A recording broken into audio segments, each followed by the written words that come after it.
Hey yo, Dave, this one's for you, my brother. You know we still here. The sun is coming up, it's shining so bright, and I ain't really worried about a party tonight because I'm still here.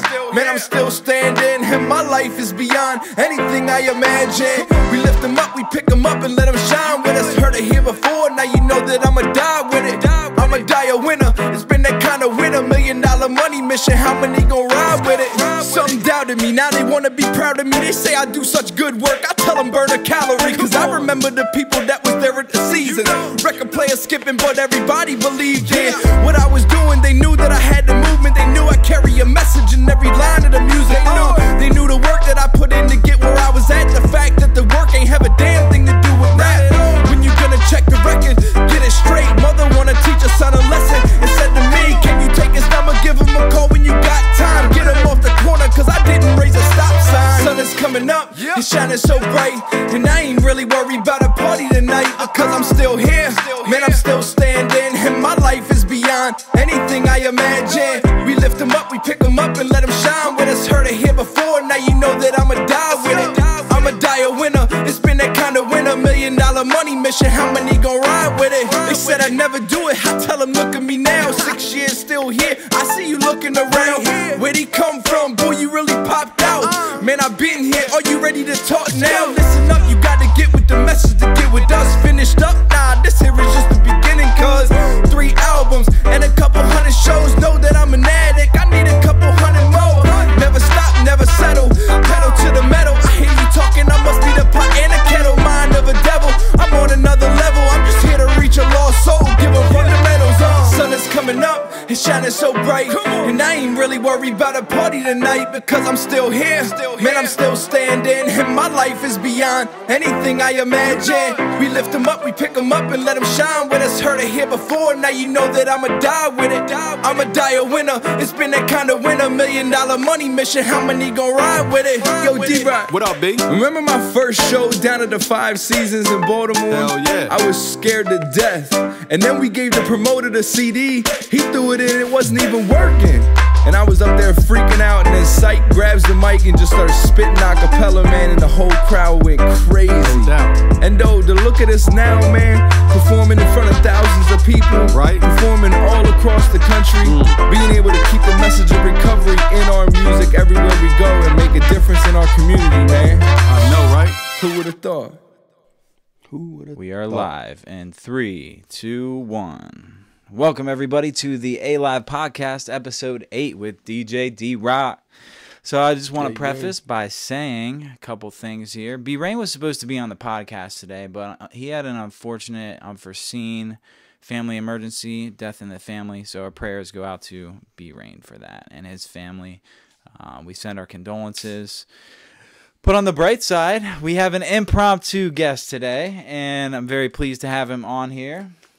His name is Ron B. I don't want to drop that government, but AKA DJ D-Rock. So what's up, Ron? How you doing? What's up, y'all? Chilling, what's up, man. Family? So we here today in the A-Live podcast studio. Again, this is very impromptu. I just want to let everybody know a couple of things here. On today's podcast, we will be giving away tickets to, we got a show coming up, don't we, D-Rock? Yes, we do. You want to talk a little bit about that? Baltimore Soundstage. Hey. February 24th. February 24th at Baltimore Soundstage. Yes, Who sir. we got there? We have Jam Alker. We have the Kid M. The Kid M. We have REM ONE. REM ONE. Joe Nester. Joe Nester. B-Rain. Yeah. A.live. Oh, and D-Rock. Dude, I'm so pumped. It's going to be a good show, man. Right. So we do have 2 tickets. They look like this. We will be giving them away on today's podcast. We'll be giving away 2 tickets to the Baltimore Soundstage show. So make sure you stay tuned. We're going to be doing one here and probably within the next 30 minutes. I do have the A-Live hotline. You can actually call in. You'll have to be the 3rd caller. And depending on how many people we have watching, at the end, you might have to be the 5th caller. You might have to be the 10th caller. I'm not really sure. This is very impromptu, podcast, even though I planned on doing it today. You know, I just got back from Oregon yesterday. I spent Christmas out there with the family. The big ups to the Weiss family, if you're watching. Thanks for having me out. It was a great time. So, and for those of you who don't know, pot, marijuana, the hashish is legal out in Oregon. And, you know, tons of people. I went to a meeting last night in my area when I got home, and tons of people kept asking me, did you get high? Did you get high? Did you get high? And I was like, no. And the reason I didn't get high, because I probably would have if I didn't prepare myself right, you know. True. But what I did was, all the week before I went to Oregon, I go to meetings regularly in the area, and I shared with people my situation. Hey, I'm going out to Oregon for Christmas. I'm going to be with my family. I'm going to be away from my network. So I'm going to probably call you every time I pass a weed store. Because those weed stores out there, they just say anyone 21 and over can like purchase marijuana for recreational use. So in sharing that with my network here in Maryland, I was able to like mentally prepare myself. But also, D-Rock, the cool thing was, like, I didn't really have to reach out to many people, because people were reaching out to me, being like, hey, how's it going? Are you okay? Yeah. And so, like, that kept Absolutely, me accountable, you know? And so, because we've been down this road before. That's right, man. We've been down the Oregon trip before. We've been down the good old Oregon dusty trail. So, So, you know, we just wanted to make sure that you knew we were there for you. Yeah. And that do something different this time. I appreciate it, it, man. And it felt good to come back and be like, I'm still clean. Right. You know, and the interesting thing is, D-Rock, the one thing that the weed didn't really bother me. What bothered me more so, and I didn't tell my family about this because I didn't want to put a damper on their Christmas, but like Christmas Day, you know, my brother's wife had family over, and all the adults in my family were having alcoholic beverages. And it's not that I wanted to drink, because I didn't want to drink. It was that I didn't feel part of. Right. And that feeling of not being part of is what made me feel like, I guess, less than or not worthy. So I just wanted to feel part of, because when I go to meetings and stuff like that, I feel a part of as soon as I walk in the room, you know. You know, it's that balance between family and normal people. Right. That our loved ones that don't have this disease like we do. You know, for me, it was the same thing, man. My wife's family is, you know, they're big, and they like to get together, birthdays and Christmases, and we go on vacations together, and they drink. Yeah. You know, they're young, and they like to drink. Right. So I had to not put out of the ordinary. I know. I had to put boundaries for myself. You know, like now, if I go to a birthday party where the whole family's going to be there, the wife and I will drive separate. Because if I ever start feeling less than, and that corona starts looking good, right, I can remove myself from the situation and not stay there. And my wife understands, and she knows. She's like, are you all right? And I'm like, nah, I'm about to leave. You know, and she understands why I'm about to leave. I made an appearance. You know, I was able to, you know, be with the family for a while. But then when it's time for me to go, I have to go. Right. You know, and you know, family. It's important that your family does understand. Just as like my family understands my predicament. Like, it's not their fault I'm an addict, and it's not. I shouldn't have to put any stipulations on them and be like, could you please not drink? No. Yeah, right. Like, that's not how this works, you know? Like, because we're going to be faced with other circumstances in society where, like, drugs are going to become available. Alcohol is, you know, readily available anywhere you go. Right. And, like, we have to learn how to cope. And that's what we come to the rooms for. And we don't talk about, you know, what the rooms are specifically, because that breaks the 11th tradition. But, you know, we're in a program of recovery that helps us stay clean one day at a time. So, again, if you're just tuning in, thanks. I want to thank my bro for this sweet shirt he got me for Christmas with the WWF pandas on it. You know, it's pretty cool. Yeah, that is. But, yeah, if you're just tuning in, thanks for tuning in. We're very excited about today's podcast. You know, the circumstances again are a little bit unsettling because of the recent loss in B Rain's family. So again, prayers to the family of B Rain. But we're happy to have D-Rock here. And again, we're going to have a couple giveaways today on the podcast. We're going to be giving away these It Takes a Village is the name of the concert. And shortly here, I'll play another B Rain song, and I'll show you guys the flyer. It's going to be at Baltimore Soundstage on February the 24th. So we're going to be giving away 2 tickets, one at a time throughout the podcast today. So make sure if you're going to be calling in the hotline that you're available to go on Sunday, February 24th at 6 p.m. So, but yeah, man. So who is D-Rock? Like, let the people know what. And while you're talking about who D-Rock is, you'll have to excuse me because I'm gonna be inviting people onto the podcast. Okay. But yeah, man, tell us about D-Rock. Who is D-Rock? What brought D-Rock to recovery? What is D-Rock doing in his recovery to stay clean? What does D-Rock do for a living? Just tell the people about D-Rock. Okay. So, just like everybody else, my addiction started at a younger age. I think the drugs were just a symptom of my addiction. Right. I grew up in dysfunctional family, I'd say. My father was an alcoholic. It was, troubling at times. We moved around a lot. My father was very successful. He was air traffic controller, so he was very successful. So we moved around a lot. So I'd be in a school, and I'd finally get to know some friends, and then we'd have to leave and we'd move somewhere else. And the process started all over again. So I was constantly not fitting in, feeling like I didn't fit in. Right. On top of the fact that I was adopted at 4 months old. Okay. Well, it's a common theme for those that don't know, the feeling of not fitting in, Right. Like that's a very common trait with addicts. Like you don't feel a part of, you don't fit in. So. Yep. So I got involved in sports. I was good in sports, and sports was, I guess, like an addiction. It was an adrenaline rush. It was an ego boost because when you're good at something and people tell you you're good at something, right, it boosts your ego up. You know what I mean? I got hurt. Homecoming game. And this was football? Football. Okay. Yep. I got hurt in football, and I remember getting hit.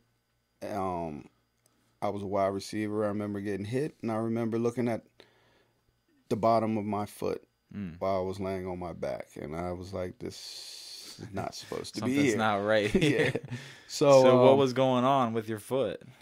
I tore all the ligaments and everything in my knee. It brought my leg up here. My foot was so. So it was like it broken. was bad For sure. So that was the end of football, and that was the beginning of really depressing. I was really depressed because I knew I would never be able to function normally in sports again. Okay. That I was also introduced to pain medication. Okay. Very common. Yes. In addicts' lives, again, like we get injured and we get introduced to narcotics through doctors. My parents worked, so while I was laid up in my house, my grandmother took care of me. Okay. I was in a cast from my waist all the way down to my ankle for 3 months. Excruciating pain, man. And my grandmother would give me my pain pills. Okay. And like any addict, I would manipulate her. At a young age, I would be like, "Nah, Grandma, you didn't give me my pain pill." And she'd be like, "Are you sure?" I'm like, "Yeah, I'm sure you didn't give it to me." And then she'd go give me another one. You know what I mean? Manipulation. Manipulation. Right. I learned how to manipulate young. Right. And it was that, that feeling. It numbed the depression. It numbed the pain, but it also numbed the depression. For sure. So, yeah, as things went on, because I missed a lot of school because of the injury, I had to go to summer school. And when I went to summer school, people in summer school are not the most, people in summer school are the fuck ups of school. Okay, right. Period. You know what I mean? So there's a lot of probably drug use and stuff. A lot of drug use, a lot of stuff going on there. And that's where I got introduced to weed. And I was a very hyperactive kid, man. Okay. Very hyperactive, and I had ADHD really bad. So how old were you when this? All right, when the introduction to weed started and you're in summer school? Okay, let me back. Let me back up. Go for it. Let me back up because I got ADHD. And I'm all over the deck. So good. Bear with me. We might go back, forward. That's cool, man. So before that, I was put in elementary school. I was put on Ritalin because I couldn't behave in school. I couldn't focus. I was always interrupting classes. I was a class clown. I didn't care. So they put me on Ritalin. Okay. To keep me calm. And this is where after doing some work and looking at myself and my life, this is where the disease of addiction started to manifest itself in me before the football injury. Right. Because I clearly remember I would take a pill in the morning before I left for school. My mom would give me. And then the school would give me a pill at lunchtime. And I remember around 10 o'clock starting to come down off of the first pill. And I could not focus on anything else except getting the that clock. Next pill, right? Except getting that next pill. And this was at a young age. And I would wait for the clock to ring because I knew at 12 o'clock, I could shoot down to the nurse's office and get my next pill. Right. And that went on for years. So looking back, that's when the obsession and the compulsion started with me. Progressed after summer school, started smoking weed. It felt like I was back on Ritalin again because I was just chill, mellow, didn't care about anything. And I was like, I'm going to smoke this for the rest of my life. I said that myself, too. It just brought me a piece of calm that I was missing in my life. Yeah. Fast forward, it also brought me a lot of trouble. It brought me, I didn't care. I got in a lot of trouble in school after the injury. I got expelled from a couple schools. I got locked up as a juvenile. Just rampant stuff, man. Just car thefts, assaults, robberies at 15 and 16. That's crazy. Right. So, like anything, it progressed and it got worse. So I ended up going to prison. I did 5 years up in Hagerstown. And then when I got out, Now let me ask you a question real quick. Let me stop you right there. So you went into Hagerstown prison and did your time. Now in Hagerstown prison, were drugs readily available? Did you use in prison? Were you clean in prison? What was that experience like? I want to talk about that for a second. I didn't use in prison. Okay. Drugs weren't readily available at that time where I was at. Okay. I didn't. Okay, yeah, I did use. I used, like, people would get acid in. I'd use some acid. We'd make some jungle juice up on ourselves. Okay. Get drunk. Yeah. How did you make the jungle juice? Fermented things like that they would give you at mealtime? Bread. You gotta take your bread. Okay. I've never done it, so it's a special combination. Okay, that's I don't crazy. want to corrupt any young minds out there because you can make it, but it's the yeast and all that. Yeah. The mixture. Yeah, you gotta. It sounds gross. It was very good though. It tasted very good. Really? Yeah, absolutely. Because you mix it with fruit. Oh, okay. Yeah. Okay. So it was good, man. Because I'm familiar with the jungle juice that you make at like a college party. You know, the way you just take like fruit punch and Sprite and vodka. No. That's not jungle juice. That's not the real deal. That's not the real deal. Holyfield jungle juice is that fermented bread and stuff like that. So okay, so you did your time, 5 years, and I worked out a lot. I tried to stay out of trouble. I did a lot of, went to school. I got a degree in architectural and commercial drafting. While you were in? While I was in prison. Okay. Yeah, designing houses and structures and stuff like that. I got out. And it was all new. Everything was new. Everything had changed. Like, you know, after 5 years, the landscape changes. Like stores and buildings and shit that weren't there when you went there are now there, and you're just like, wow, what the heck is? It's like a whole new. You're in a whole new realm. Kinda. Now, real quick, when you were in prison, did you feel like you were missing out on something that was going on in the outside? Like at this point, how old were you again? I would just turn 21. Okay, so you didn't have your family then, correct? No. Okay, yep. So but. I mean, you were adopted. So, what did your parents think at the time? Like, what? Well, it was. Let me say, this was the end result of many years of being in and out of jails and institutions. Okay. Okay. Right. So, it was natural for them, for the police to be calling, looking for me. It's natural for them to be wondering and worrying about where I was at. If I didn't like a situation, I'd run. And I didn't like being at home, so I never stayed at home. I would run away. And when I say run away, I mean I wouldn't just go down the street. I'd go to like different states, Florida, at 15. Wow. Stealing cars and stuff. Robbing people all the way there just to make it. So, yeah, they were used to it. You know, my mom came to visit me. My dad said never came to see me once in the 5 years. Wow. Okay. Yeah, man. I just, you know, I felt like I missed freedom. Yeah. You know what I mean? Sure. You miss freedom, Right. but like anything, you get used to the routine. Yeah. You know, all right. You can't keep your mind what's going on the outside world. You gotta focus on what's going on inside this prison right now. So.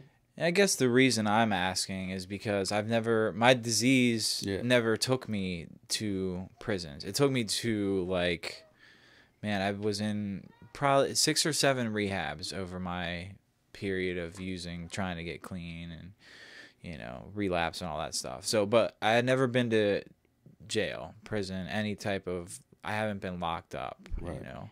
Every time I went into rehab, it was my choice. Like I wanted to go in and change something about myself. Yeah, I didn't. No judge tell you gotta go. No judge sends you to. Correct. Right. Correct. So, and that's not to say I haven't gotten in trouble for things in my addiction, because I have. I just was fortunate enough not to go to prison. Right. You know, I got on probation 2 different times. You know, somehow I, you know, would get through those periods of time on probation, like using and not getting caught. Well, the first time I was on probation, it was unsupervised for a year. So I saw my probation officer when I went in and then when I got off. And that whole time in between, I was ripping and running and doing some crazy stuff. I got off probation, you know, then I got like little misdemeanors for like shoplifting here and there. And then I got on probation again because of a DUI. So, and I did like you know, alcohol, DUI classes and stuff like that, even though it wasn't for alcohol, you know, but like that was my experience. It wasn't like I was never punished to a degree where it was like you're mandated to go to meetings or you're mandated to go to treatment or you're mandated you got to go to jail. It didn't come to that for me. Yeah. So I'm very thankful for that. So what I'd like to do, you know, finish talking about prison and stuff, then I want to start this first giveaway, and then we'll jump back into your story. So I got out of prison. Prison was crazy. I'm gonna lie. Prison is prison. The shit you see on movies, Right. actually having, Right. is no joke. And then I got out. I got home, and you know, I thought I was gonna start my life. You know, the whole time you got plans. You can either plan to be a better criminal, or you can plan to get your life together. And at that time, when I got out, I was like, I'm gonna get my life together. I'm gonna get me a job. That's what we all tell ourselves. And I'm gonna do good, right? We have the best intentions. And, so what happened from there? Yeah, dude? it didn't work out like that. I mean, how long were went you back on to the prison. straight and narrow? 3 months. Okay. Before I was back to, you know, back to doing what I do. Right. Ended up going back to prison. Okay. How long was this next stay? The next time was just a year. I got all my backup time that I was sentenced for. Long story short, parole, all my good time, they gave it to me again on the new bit that I did the first time. So that kicked me out the door after a year. And I got out, you know, moved. Well, back up. The first time I got out, I met my wife. Then I got her in trouble. With How'd my that dirt. happen? I mean, share as much or as little of your story as you just want. doing what I do. Just, you know, she got caught up in your stuff. in my stuff. Right. You Guilty know? by association type deal. Yep, right. absolutely. Because your wife is, as far as I understand, she's not one of us. She's not an addict per se. Correct. No. Okay. Nope. She's a normie. Normie. That's what we call them. We call them normies. Yo, if you can drink occasionally and have a glass of wine or a beer or two and put it down, go about the rest of your day, that's what we consider to be a normie. Right. So I can't do that. That's not my story either. So I can completely relate to that. So yeah, man. So let's give away this ticket. You ready? And we'll come back to. All right. Yeah, we're gonna come back to D-Rock's story in just a moment. So what I'm gonna do, if you missed the first couple minutes of the podcast, I played a song called "Still Here Too," and that at the end of that song is D-Rock and B Rain talking about, I guess, B Rain's first show, and yeah, so B Rain's or D-Rock's featured at the end of that song, and I'm gonna play that song, and then right after that song, and we come back, I'm gonna give away the ticket to It Takes a Village, featuring B Rain, REM ONE, Joe Nester, Jam Alker, the Kid M, and Scotty and Prospect. Or that's Los and Prospect. My bad. Scotty is Prospect. I forgot my man Los. I thought you did Prospect. say that. Nope. Maybe not, but it's all good. Shout out Los Prospect. Yeah. So it's a hell of a lineup, boy. It is a heck of a lineup, and you know, everyone in that lineup's either in recovery or they have a positive message through their music. 95% of us are in recovery. There's one artist that is not, but he, as far as I understand, the Kid M, he has positive messages of music and just hope through his music. So we're very excited about that, to play at Baltimore Soundstage, man. And I also want to talk about more when we come back. I want to talk about what this past year has been like for DJ D-Rock, because I know I've been on this journey with D-Rock the past year, and we've got to do some incredible things, man. So stay tuned for that. I'm going to get into playing this song, and when we come back, I'm going to put the hotline number up. It's going to be the third caller into the hotline that wins one ticket to the show at Baltimore Soundstage. So stay tuned. Let's get it. Hey, yo, Dave, this one's for you, my brother. You know we still here. The sun is coming up, it's shining so bright, and I ain't really worried about a party tonight, because I'm still here. Man, I'm still standing, and my life is beyond anything I imagine. We lift them up, we pick them up, and let them shine with us. Heard it here before, now you know that I'ma die with it. I'ma die a winner. It's been that kind of winner, $1 million money mission. How many gon' ride with it? Some doubted me, now they wanna be proud of me. They say I do such good work, I tell them burn a calorie. Cause I remember the people that was there at the season. Record players skipping, but everybody believed in what I was doing. They knew that I had the movement. They knew I carry a message in every line of the music. They knew the work that I put in to get where I was at. The fact that the work ain't have a damn thing to do with that. When you gonna check the record, get it straight. Mother wanna teach a son a lesson and said to me, can you take his number, give him a call when you got time. Get him off the corner cause I didn't raise a stop sign. Sun is coming up, it's shining so bright, and I ain't really worried about a party tonight, because I'm still here. Man, I'm still standing, and my life is beyond anything I imagine. We lift them up, we pick them up and let them shine. With us heard it here before, now you know that I'ma die with it. I'ma die a winner, it's been that kind of winner. $1 million money mission, how many gon' ride with it? They said I'd never do it, I tell them look at me now. 6 years still here, I see you looking around. Where'd he come from? Boy, you really popped out. Man, I've been here, are you ready to talk now? Listen up, you gotta get with the message to get with us. Finished up? Nah, this here is just the beginning, cause 3 albums and a couple hundred shows. Know that I'm an addict, I need a couple hundred more. Never stop, never settle, pedal to the metal. I hear you talking, I must be the pot and a kettle. Mind of a devil, I'm on another level. I'm just here to reach a lost soul, give them fundamentals. Sun is coming up, it's shining so bright, and I ain't really worried about a party tonight, because I'm still here. Man, I'm still standing, and my life is beyond anything I imagine. We lift them up, we pick them up and let them shine. With us heard it here before, now you know that I'ma die with it. I'ma die a winner, it's been that kind of winner. $1 million money mission, how many gon' ride with it? Yo, D-Rock, What up, B? remember my first show down at the 5 Seasons in Baltimore? Hell yeah. I was scared to death, and then we gave the promoter the CD. He threw it in, it wasn't even working.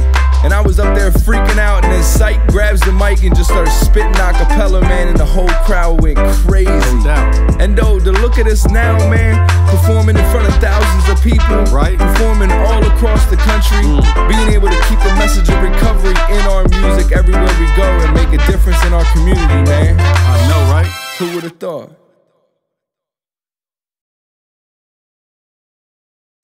All right, guys, so we are back, and D-Rock, it's time for the giveaway. I wish I had some kind of music, you know.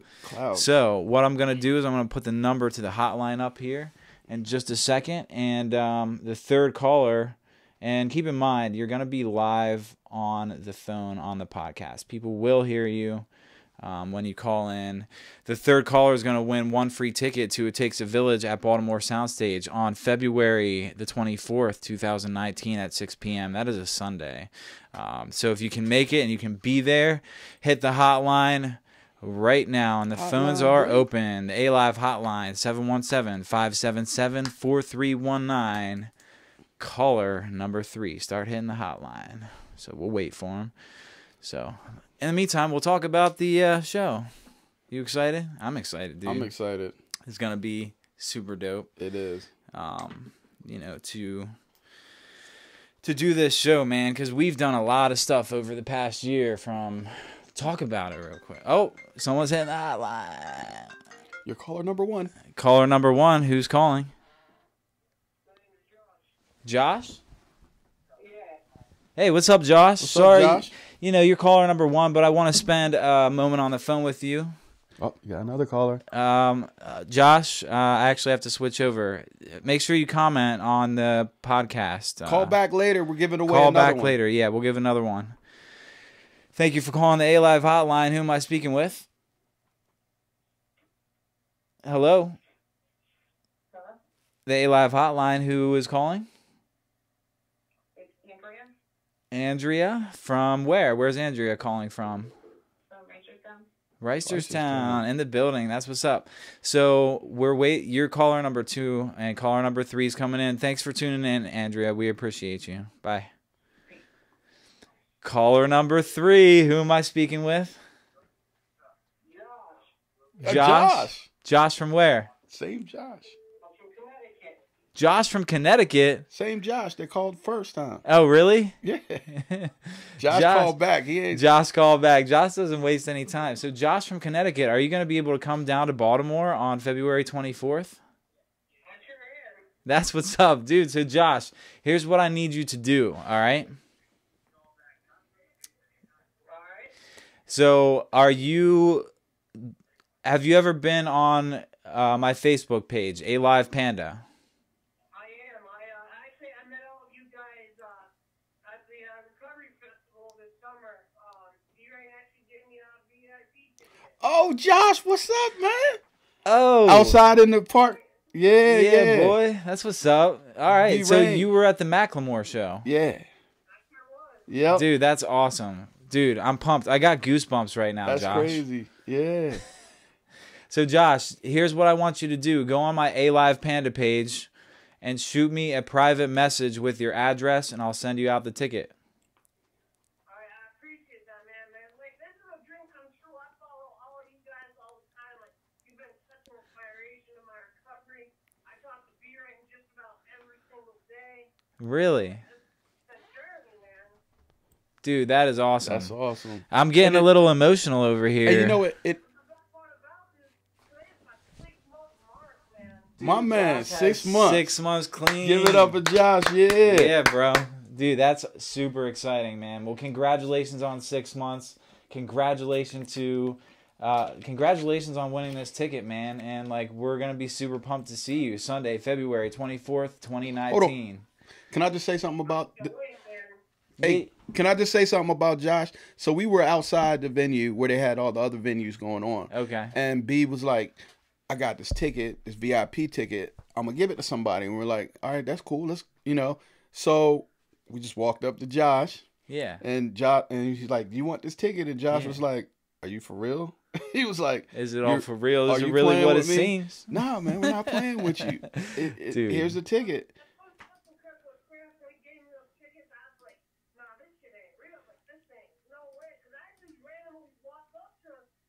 DJ ROC, D-Rain, and REM ONE were all outside the fence in the park there where they're doing the meetings. Randomly walked up to these 3 men. I give D-Rain a hug and I start telling him my story. And when they offered me that ticket, like, that was just incredible. Like, and I couldn't believe it. I was up front. I got one of the T-shirts from next to it. Like, I had such a great experience when I went. And, I support these guys all the way. And I can't wait to be at the show. And, I was just talking to D-Rain and I was telling him, I said, yo, I can't wait to be at another one of your shows. And he was telling me, I got one February 24th in Baltimore. I said, man, I'm going to be there. I tell you what, Josh, you know what I'd like to do for you, man? So, because the show is on a Sunday, guess what's also on a Sunday? What's that? The A.live podcast. How would you like to be on the podcast that morning? I would love that, man. That would be an incredible experience. Let's do it, man. So we'll keep in touch. So that A.live hotline, that's my cell phone number. So save the number in your phone. Actually, you can just text me your address. That will work too. I'll send you the ticket. We'll set it up, man. We'll set up the podcast. We'll get you on here. Stay clean and chase dreams, baby. That's what we do. Cloudgang. You already know, brother. Keep doing what you do. Keep fighting the fight. DJ ROC, I love you, brother. I'll stay in touch with you, folks. All right, love you too, man. Dude, thanks for calling in, Josh. We're excited to have you at the It Takes a Village concert. I'll talk to you later. Shoot me a text, all right? All right, I will. Thank you, brother. All right, love you, man. Later. Love you, brother. Dude, that's pretty cool. So, A-live, that's your phone number? That's my personal phone You're number. going to be getting all kinds of calls now. Well, it's funny, man, because I was trying, I had this application on my iPad where it's like you can have a second number. Right. And I couldn't get it to work, and I was frustrated. That's one of the other reasons I got like behind on going live with the podcast today, because Oh, it wasn't because I was late? it wasn't because you were late. Because he had to get a chicken box, my man. And it's funny, man, because let me just finish real quick. I was having trouble with this app on my iPad, and it wouldn't ring. Like, I was having B-Rain call it. I was trying to call it this morning. It wouldn't ring. It would just say, you missed a call from yourself, or you missed a call from Brian. And I was like, what the heck? This is so stupid. I sat upstairs for like a half an hour trying to get it figured out. And finally, like, B-Rain was like, dude, why don't you just use your phone? Yeah. And I was like, duh. And so, it's awesome to see and to hear about all the people that are calling in from, you know, different parts of the country, man. Connecticut, we have Reisterstown on the line. Yeah. I forget who was that second caller from Reisterstown. I forget who it was. Andrea. But Andrea, that's right. Thanks for tuning in, Andrea. Stick around. If you didn't win the ticket this time, we're giving away one more ticket before the end of the podcast. It's going to be within the last half an hour of the podcast, so you're going to have to watch it. You're going to have to keep watching if you want that ticket, right? Keep watching. So, yeah, I'm excited, man. Hopefully we'll get Josh down here on the podcast, talk about what his experience has been like in the past 6 months of his, you know, recovery, man. 6 months today, that's awesome. That's awesome. A pretty cool, like, prize to win. It is. So, yeah, man. Let's shoot. I don't know what to talk about now, man. I'm excited for Josh. I'm so excited for Josh. So let's talk about what brought me into recovery. Yeah, what brought D-Rock into recovery here? So let's get back to the story. So let's go to fast forward many, many years. I got married. I had 2 wonderful children. Shout out Neely, Dane and Reese, my sons. They are big Cloudgang supporters. Oh, absolutely. Everything we do, every they're show. right there. Every show, helping set up, break down, sell merch, whatever. Yeah. So, you know, my addiction, it was just smoking weed and, you know, occasional drinks and every now and then. Somebody introduced me to some coke, and it just progressed from there, man. And you know, like anything I obsess and compulse over, and even to the day, I obsess and compulse over things today. Still, it progressed worse to the point where, you know, I had started coming to the rooms. I get maybe 30 days clean, go back out, 30 days clean, go back out. So my final day using was, I was working right by my house, and I live down the street from here. And I was working by my house, and I remember I was stealing stuff off the truck. I was a truck driver for 20 years, and I was stealing stuff off the truck to sell to support my habit, you know. What kind of stuff were you transporting? Oh, I would sell anything. At this time, it was chimney stuff. Okay. Chimney liners and, you know. That's anything. Crazy. Yeah. Hey, need a chimney liner? I would sell it to you. Yeah, dude. That's wild. So, yeah, so it started getting worse. I started messing up at work, using the gas card at work and all that, just to support my habit. Sure. So, I remember my wife wouldn't let me in the house anymore. Yeah. So I was sleeping in my car in the driveway. And luckily my job was walking distance from my house because I didn't have any gas in my car because I had used it all for drugs, you know. Yeah. So I'm sitting in a car that has no gas in it, and that's where I'm sleeping.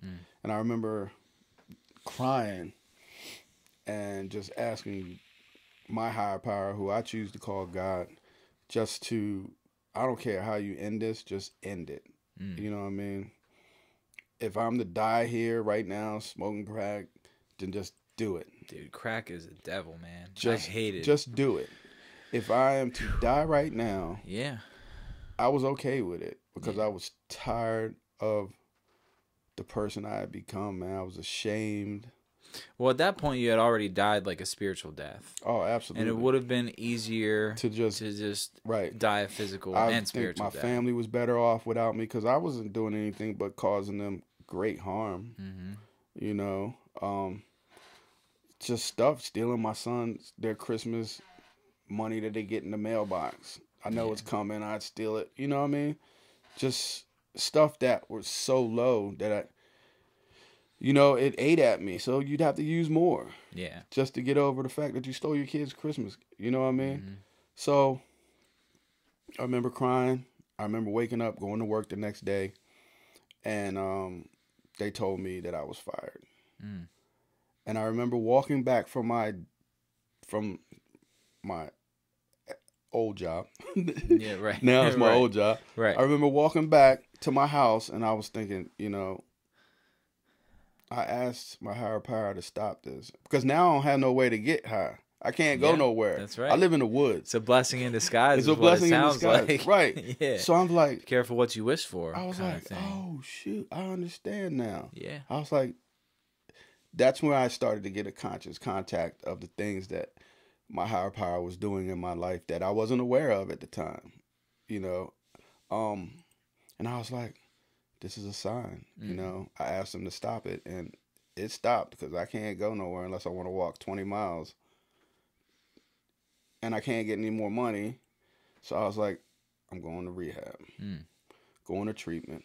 And I want to tell you that for me, sitting in, waiting for the van to come pick me up, I was at the treatment center, Mountain Manor, Emmitsburg.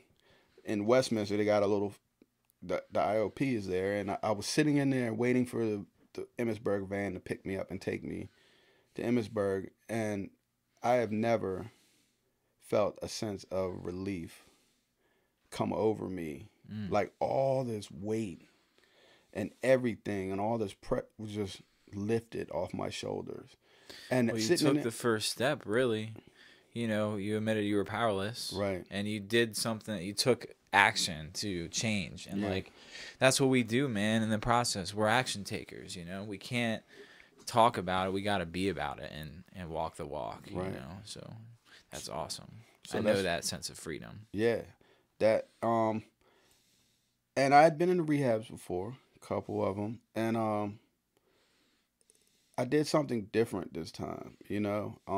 Because like I said, I'd been coming to the rooms and I was hearing things, you know, and I was like, you got to do something different, man. You cannot focus on not using. That cannot be your only focus because you're going to lose that battle. You have to focus on changing the person that you are inside. And from the day one I got into rehab, that's what I started to do. Small things, you know, making sure I was at groups early, making sure I made my bed, even if they didn't ask you to, you know what I mean? Making sure I was doing productive things while I was in there. I wasn't hanging out with all the people that was still talking about using when they got home and weren't changing their lives. I would go hang out by myself, and then the people that were like me came over there, and I developed a bond with them. Shout out my man. He knows how to hit 50 grand. Pretty boy Floyd. And, you know, we were talking about changes in our lives when we got home, not about how we was going to do things better. We were talking about becoming better men, better fathers, better husbands, not, you know, honest men, not lying, you know, honest. And it just flourished from there, man. Everything I started to do, if I didn't feel right doing it, I didn't do it. If it wasn't something positive or something good, I wasn't doing it anymore, you know. I used to be late. Here's a prime example. I used to be late to work every day for years, right? I said I want to do something different. So I got another job, and I was like, I'm going to be early every day, and I'm going to make it a point to be early every day. And those are just the small changes in my life that I made. You know? That's awesome, man. Yeah. You know, just moving down here within the past year, a little over a year now, I remember showing up to work 5 minutes late. Not a big deal. Yeah. Then it got 10 minutes late. Then a few times I showed up like 15 minutes late, and I was like, man, I really can't be doing this anymore. So now I show up to work 5, 10 minutes, 15 minutes early every day. And it takes away that feeling of guilt. Because that feeling of guilt starts eating you up. And then you, like, it's a progressive disease. And I don't mean just the drugs, man. Like, I'll start feeling guilty about other things. And just, like... You'll start taking shortcuts other places, too. Slacking on other things. Slacking. Oh, I know. Yeah. Yes, sir. That's what we do. Yeah. Yeah, man. So, yeah, man, I got out. Another thing was I listened. I took suggestions. And shout out Miss Patty, who was my counselor at Emmitsburg, and I remember her saying all the time, 80% of the people that go to meetings on their first day out of treatment stay clean. And she used to say that all the time. And so I got out on Halloween 2011. My clean date is October 18th, 2011. I got out on the 31st. And my wife, I had 2 young kids, like I said, she was like, we're going trick-or-treating. You haven't been here. Yay, you're clean. And we're going trick-or-treating. I was like, I can't go trick-or-treating. And she was like, why? And I was like, Miss Patty said 80% of the people that go to a meeting on their first night stay clean. And I went to a meeting. That's awesome. And that's a hard choice to make. Right. Getting out, like, haven't seen your family in X amount of days. And right. Yeah, man. I had to do something different, man. I had to do something different. I couldn't put my recovery before anything, not even my family, because without my recovery, I wouldn't have that family. And that's the thing that's hard for a lot of family to understand. Right. Is like, you know, the family's not going to get better until we start getting better. Absolutely. And when they start to see that, like, unfold, and they actually start to see why you're doing these things and how it's affecting you and them, they start to understand. They're like, well, yes, he's better off going to a meeting than coming trick-or-treating, you know. Yeah, absolutely. She didn't understand that at the time. Completely understandable. Well, she understood it. Okay. She said that's when she really thought, okay, there is hope. Like, there is hope. Because I had done said I was going to do so many things before and never did them. Through, yeah. Right. And she was like, it was just something different about me. And she saw it. Mm-hmm. I felt it. I knew, something was different about me. There was no more arguing about, like, if she wanted to know where I was going. There's no more, why are you all on my back about where I'm going? Mm-hmm. I'm going to do good. Well, if I'm going to do good, why do I care if she knows where I'm going? You know what I mean? Right. So there's no need in arguing. Correct. So I did everything I could to ease my family's, to help her heal in this process too. Help my kids heal in this process too. And it's been an amazing 7 years, man. Amazing 7 years. I work in treatment. Okay. I don't work in a treatment center. Okay. I'm a peer recovery coach, which is someone who's had a substance use disorder that's here to help somebody that's got a substance use disorder. Right. But I'm in recovery, and I'm here to help you try to achieve that or be support in your process. Mm-hmm. I work at a hospital, GBMC, Greater Baltimore Medical Center. It's different. So what is it like? What is a day in the life of your job consist of? Like, what is it like? Because I know you kind of work like hand in hand with B-Rain some days. No, B-Rain does.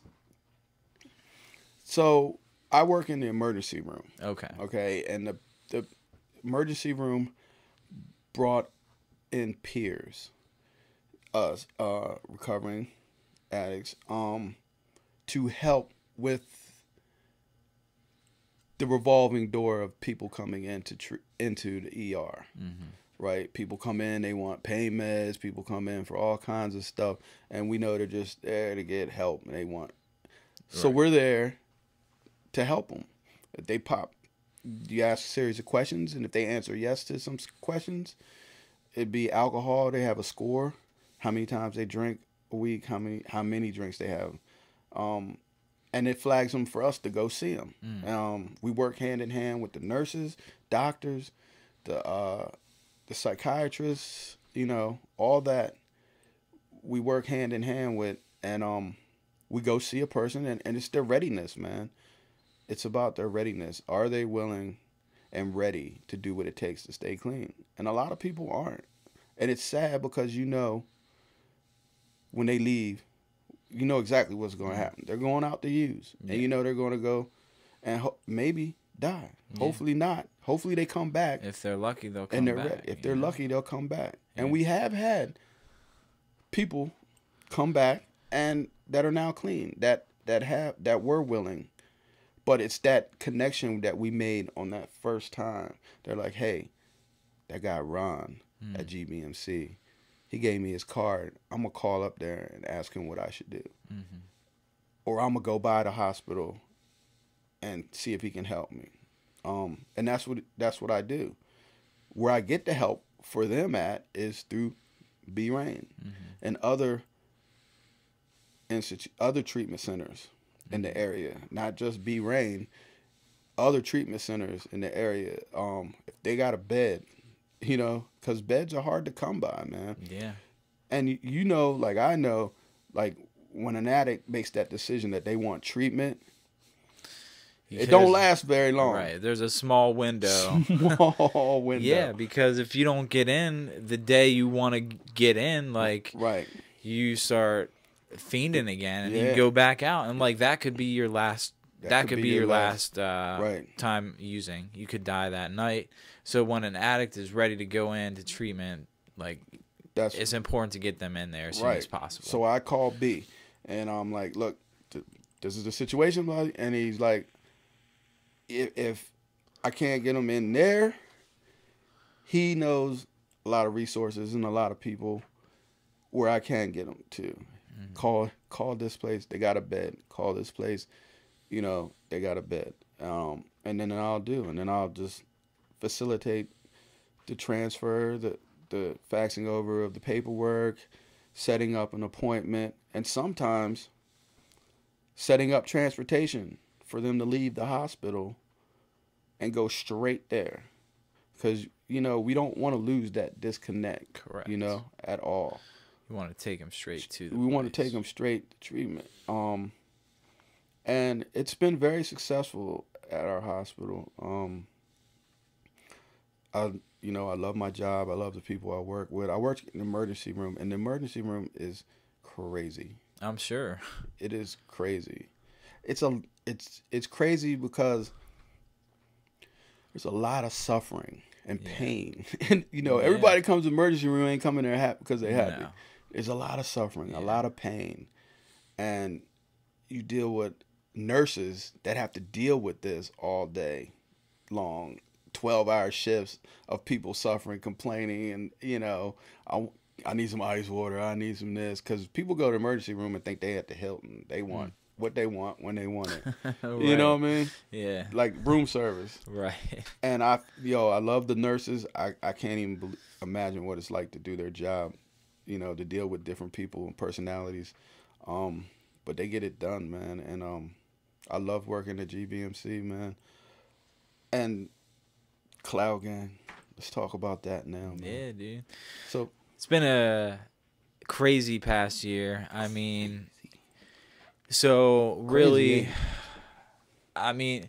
so I guess last November of 2017, when I got out of treatment and I came down to Maryland to live with B-Rain, we kicked it off with a Stay Clean Chase Dreams tour. There was 5 different stops. We were at St. Mary's Rec Center, 521 Club in Lancaster, Pennsylvania. You guys were. I wasn't there yet. Then you guys hit, well, it looks like you hit Reisterstown United Methodist Church in Reisterstown, Maryland. And then November 17th, I was out of treatment for like 7 days at this point.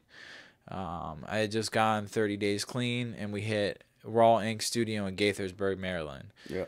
That's where Logic's from, correct? Gaithersburg? Yep. Okay.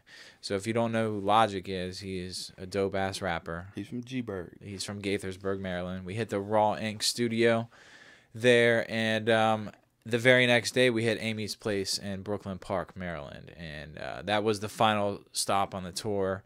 And this was like really emotional high for me because, again, I was just fresh out of treatment. Moving down, these guys were in the middle of the tour.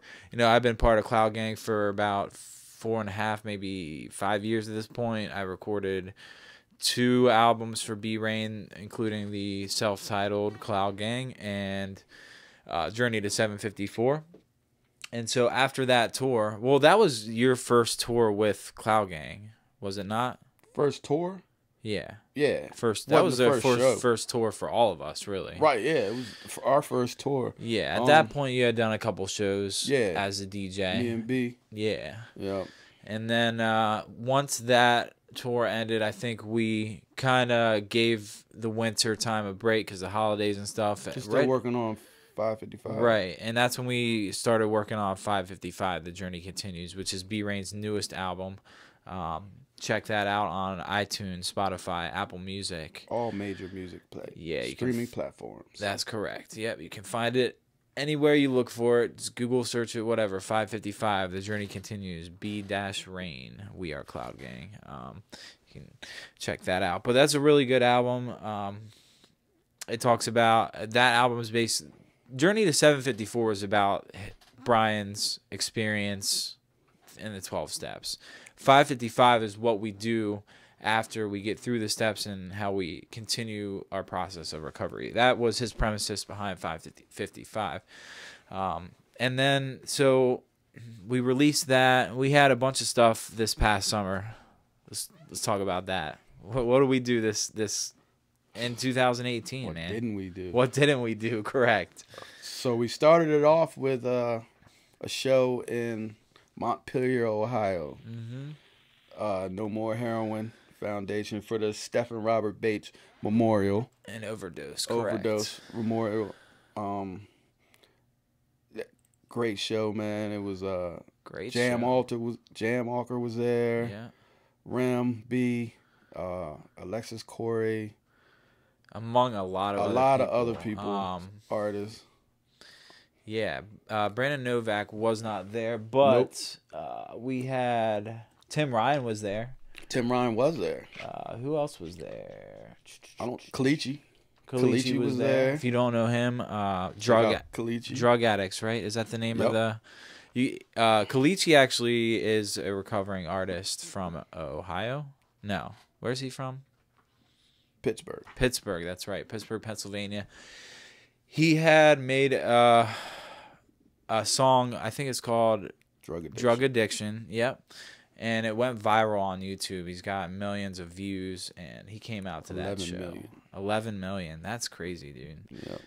So that was out in Montpelier, Ohio, out in the middle of nowhere, and we drove, like 7 hours to get there? It was a long drive. Y'all drove 7.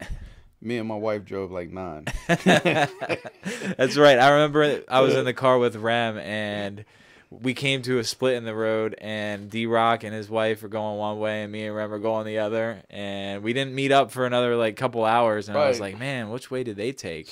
They were behind us. Long way. Yeah, they were behind us for a couple hours. We finally met up for Helen's birthday dinner somewhere in Ohio. Houston's, was that? Wait, no, we were Chicago. No. Wait, we were in the capital.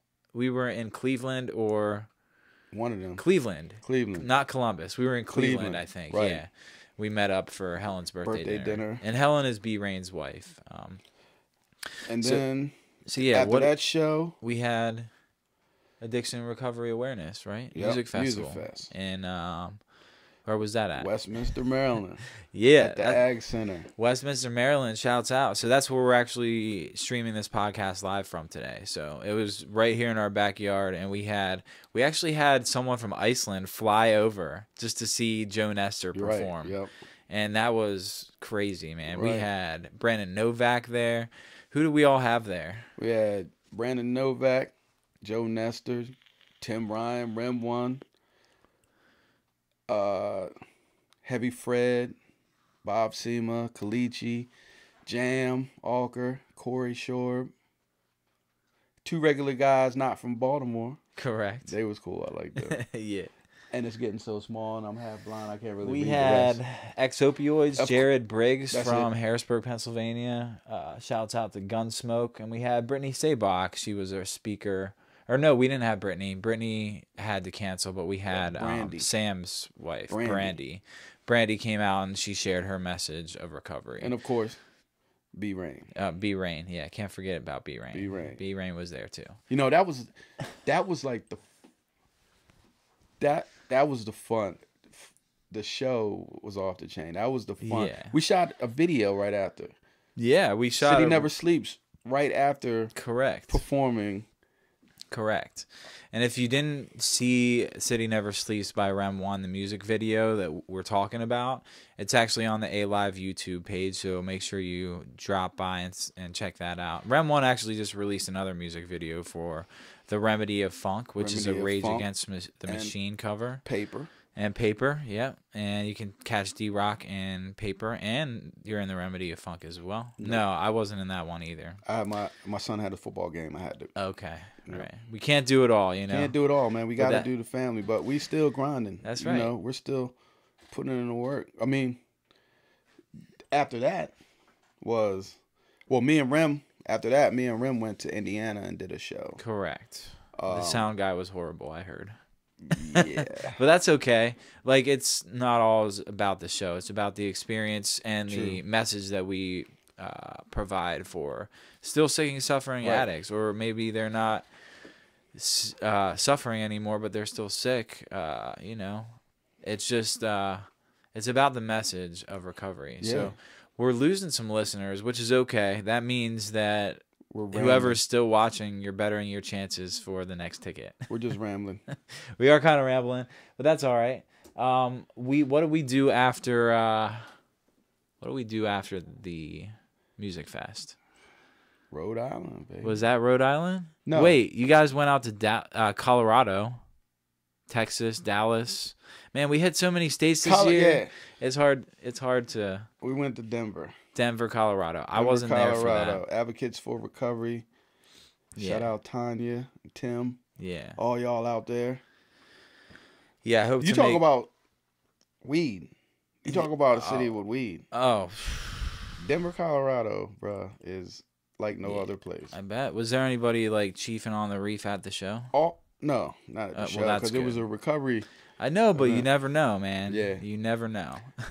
Not while we were there, but well, that's good. They were all over the place, though, in the hotel, all over. You know, oh, but it's good to have. Change for Hope Fest. Oh yeah, Frederick. Frederick, Maryland. With so much going on, man, I can't remember all of it. Yeah, I mean, it's just to look back on this year and reflect. You know, we hit Rhode Island and performed on stage with Macklemore and Fitz and the Tantrum. Man, it was just so. That was off the chain, dude. And now we're going out to Dallas. Yeah, but me and B also did some shows that, you know, not on that scale. Yeah. But we still go to spread the message no matter where. We did a little venue. We did a high school. Me and B went and did a high school Thermont. Forgot about that. We did another show in Maryland for a benefit. We helped raise money for a treatment center for Jade. That is Cumberland. And we help keep that recovery clubhouse open for I forget how long, but we raised enough money to help keep the club open. Right. Yeah. So we were just, you know, giving back to the community and doing for the program what the program has done for us, really. Absolutely, man. And that's why I'm grateful to be a part of this and stay connected with you guys, because we're going out to Dallas. Is that next weekend? Yep, not this weekend coming up, but the following weekend. Correct. We're going out to Dallas to film the new music video, because for those of you who don't know, Joe Nester left his label that he was on, and he's now, you know, joining forces with Cloudgang, and we did a song called Move Your Feet in the studio here a few weekends ago, Thanksgiving weekend, and it's got Joe Nester, REM ONE, B-Rain, you know, and we are super excited about that. It's a great song. And we're shooting the music video in Dallas. Shouts out to M to the Rock. M to the Rock. Mama P, Julie. Mama P. Danny. Yeah. This, it's crazy. This would not have been possible. None of this stuff without the people in our network, man. And just talking about the music fest that was in Westminster. We had tons of sponsors for that. Right Turn Impact Treatment Center, Amethyst Recovery Center in Florida. We had RAW. We had Above the Noise Foundation that also sponsored the Macklemore show, Tranquility Woods Treatment Center, Push Hope Project. Push Hope. Jesse, we love you. Hope you're doing good, man. Up and Out Foundation. Yeah, and Rising Above Addiction, man. Tammy. Thank you, Tammy. So all this stuff that we're doing would not be possible Without these. Yeah, absolutely, man. It's amazing the people that we're able to, and now that impact. Now M2 has become a sponsor of Cloudgang. It just broadens our scale where we can carry this message to larger audience. Correct. And Higgy has been a huge supporter. Oh, and Higgy, he's backed us with so many different Heroin. things. He sponsored a lot of videos. He's in City Never Sleeps, if you check that out. Yeah. He's in Paper. Yeah. So the team is strong, man. We're doing big things. And I think it's about time for another giveaway.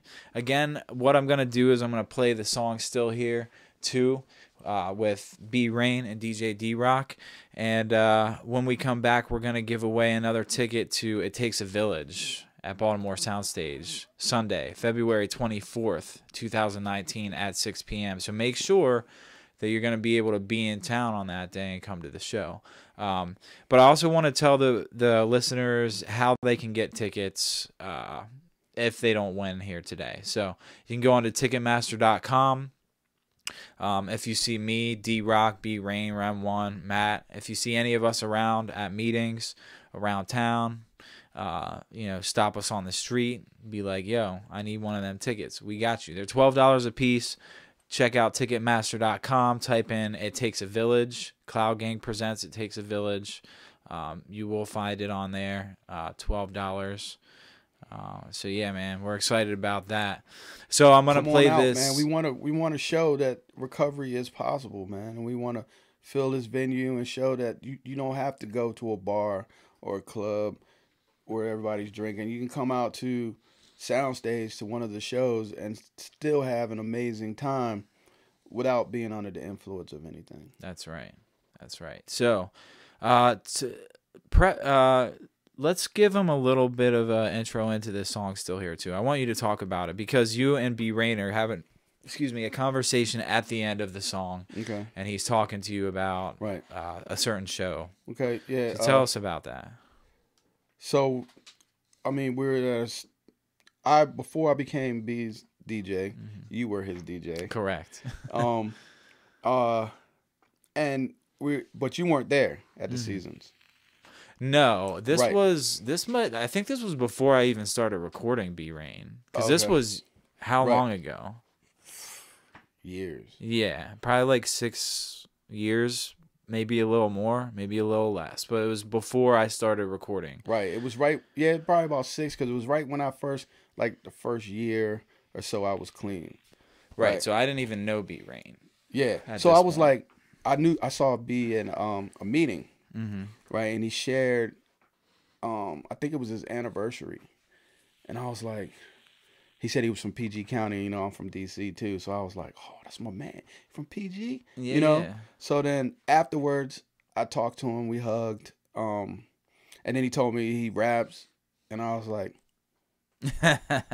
this guy raps. You rap? What you mean you rap? Like paper? You rap presents? Is that what you're saying? He was like, nah, I rap. So he spit something, and I was like, what? Yeah. I was like, yo, I'm gonna have to. This dude's fire. Yeah. So I went to the show. He had a show. They had a show. It was all of them. Okay. The other Cloudgang. The old Cloudgang. Z.I. Do Right. Yeah. Psych. And B Rain. Right, the DJ music wasn't playing. Yeah. Start skipping, and and B starts freaking out. Right, and then Psych grabs him while he just starts spitting a verse a cappella till the Psych DJ is a monster. Yeah, till the DJ gets the things right, gets everything right, and that's what we're talking about. From there to where we're at today,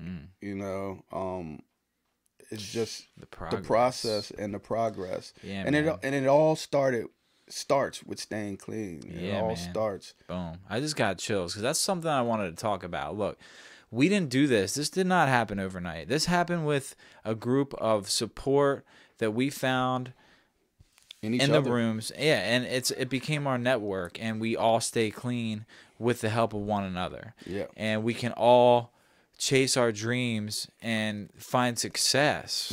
We stay clean one day at a time, man. But if you lose sight of that dream that you have because you're out there using, man, nothing is possible. So it only is possible that we're doing all this because we stay clean. And you can do it too, man.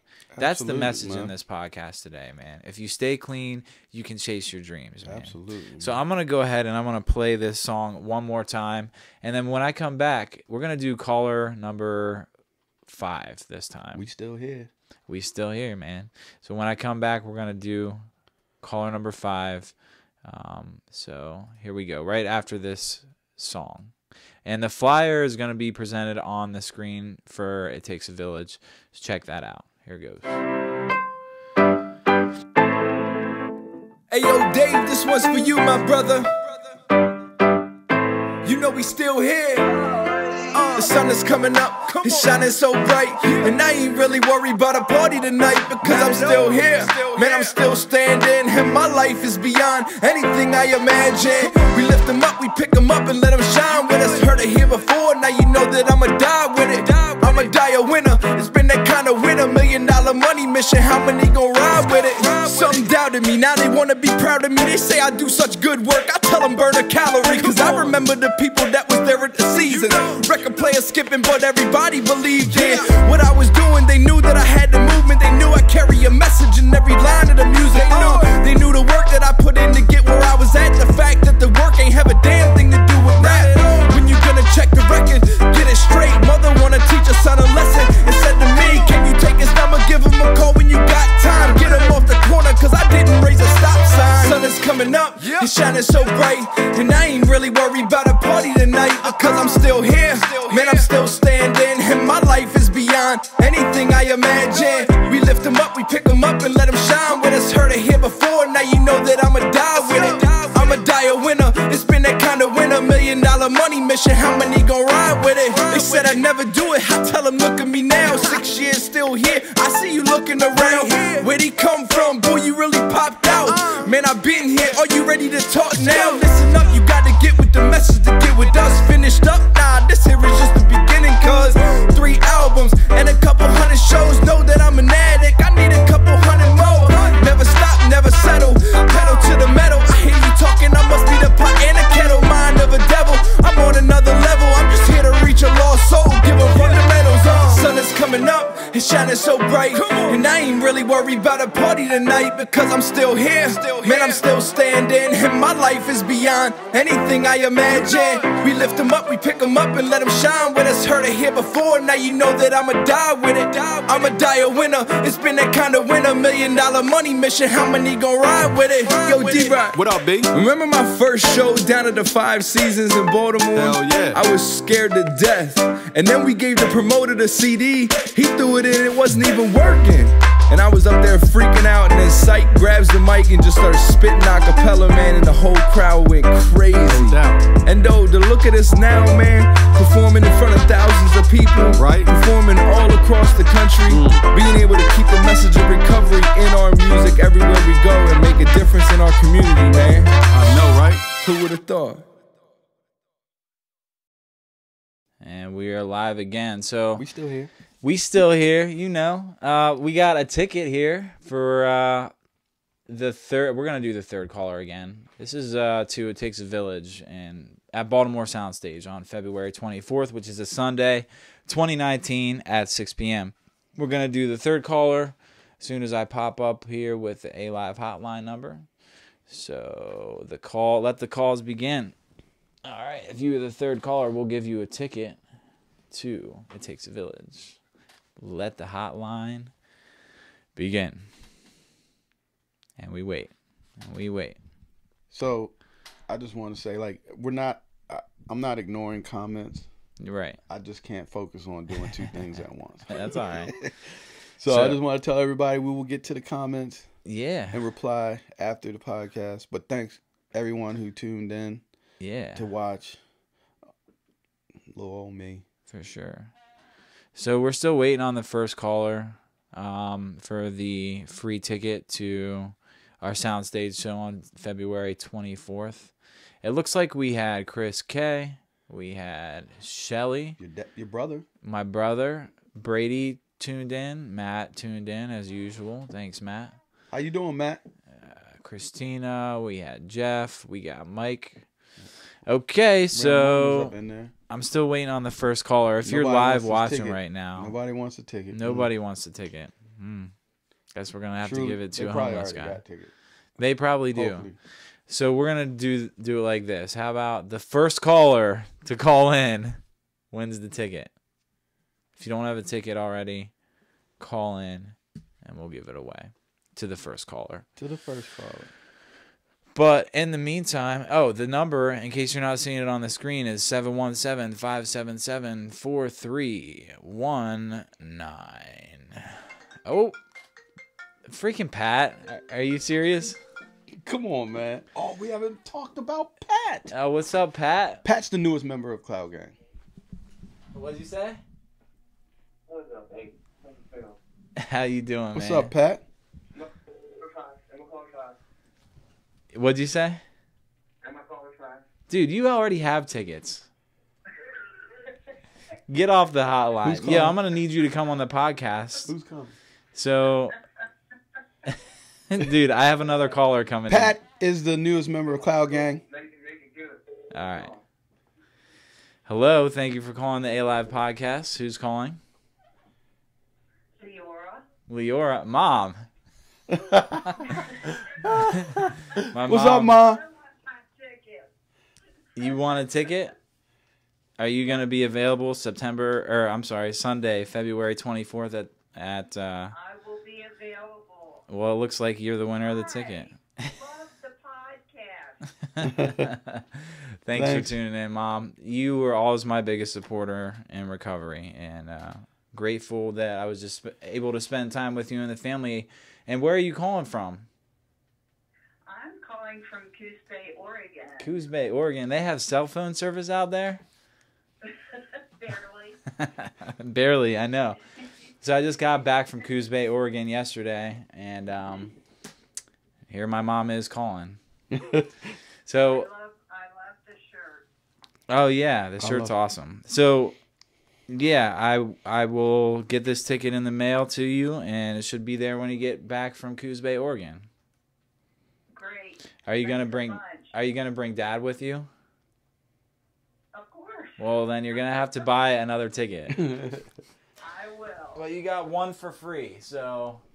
Right. I was looking online to buy the ticket when nobody was calling, so I thought, well, I may as well call. Cool. So, are you guys all watching the podcast up there? Well, Dad and I are. So I had to go to work. Okay. And Monica left her wallet in a parking lot up in Florence. Are you serious? She had to drive back. Wow. Okay. Well, I'll talk to you more later on. Thanks for calling, Mom. And thanks, Mom. Bye. We love you. Thanks for supporting Cloudgang and the A.live podcast and everything that we do here in recovery. Yeah. So I'll talk to you later. This was the best podcast we've had yet. Really? Bye. Yeah. Oh, well. I loved hearing his story. Oh, cool. That's awesome. That's cool to Thanks, hear. Mom. He was great. He talked a lot and Well, that's what we do on the podcast. We talk. A great one. Thank you. Awesome. Thank you. All right, Mama. We'll talk to you later. See you soon. Thanks for calling in. Bye. Love ya. Love you too. That's funny. So, Mama Weist won the tickets, or one ticket to come to the Baltimore Soundstage show. And our earlier caller, I dropped the ticket. Sorry. Josh. Our earlier caller, Josh, won the other ticket, and we're excited to have both of you guys come to our show. Otherwise, maybe wouldn't have even been able to come, you know? We don't know what God's plan is, but apparently God's plan was to have Mama Leora and, Josh from Connecticut come to the show. Otherwise, they wouldn't have won the ticket. So we're excited to have you guys come. It takes a village. So before we go, yeah, what's up? We've been forgetting the newest member of Cloudgang. Gang. Who is that? That was our first caller just now. P-Dub. I call him P-Dub. P-Dub. He's Pat Dempsey. Oh, you dropped the government name, bro. Oh, that's Pat, all good. Pat D. He's our drummer now. Yeah, man. He adds a whole different flavor to the live shows. Absolutely. So he's gonna be with us. Really excited.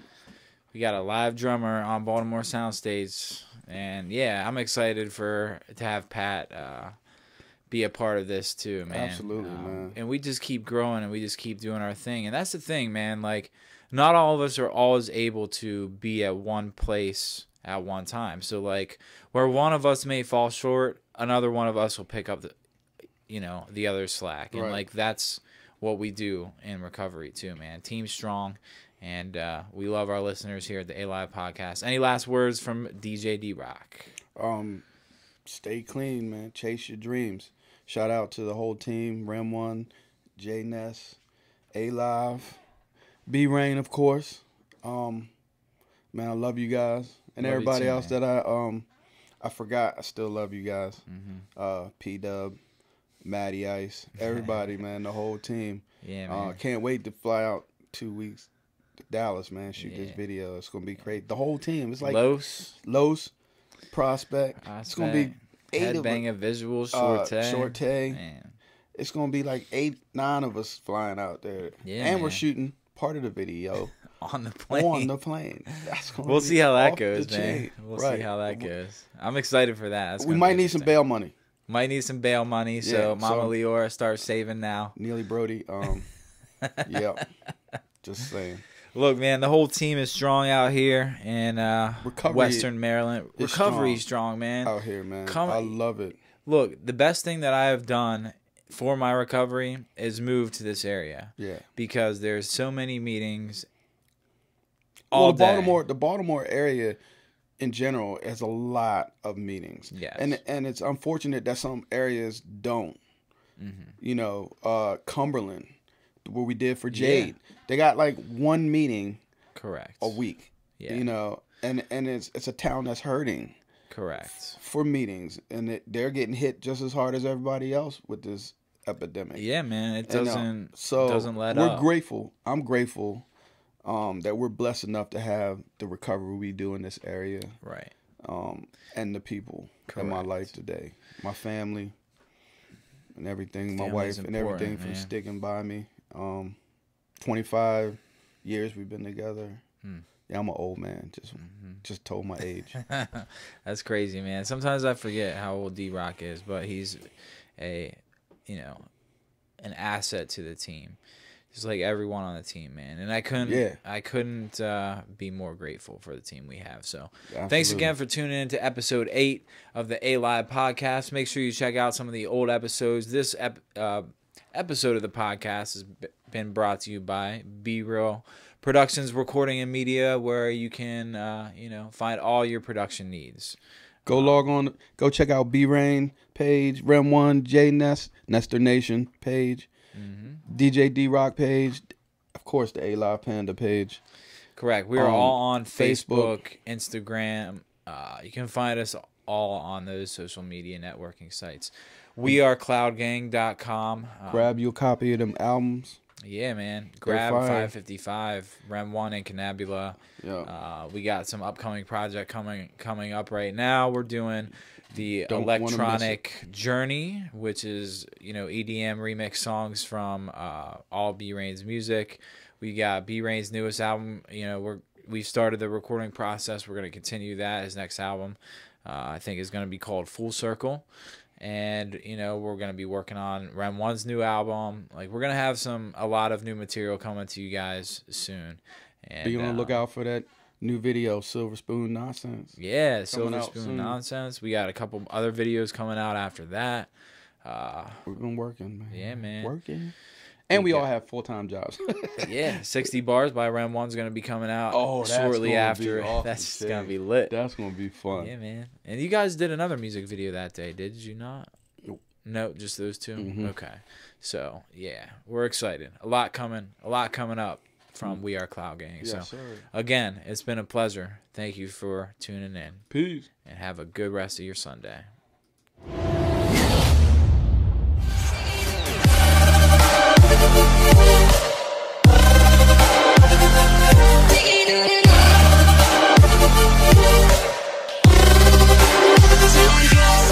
Subscribe now at A.live Panda on YouTube.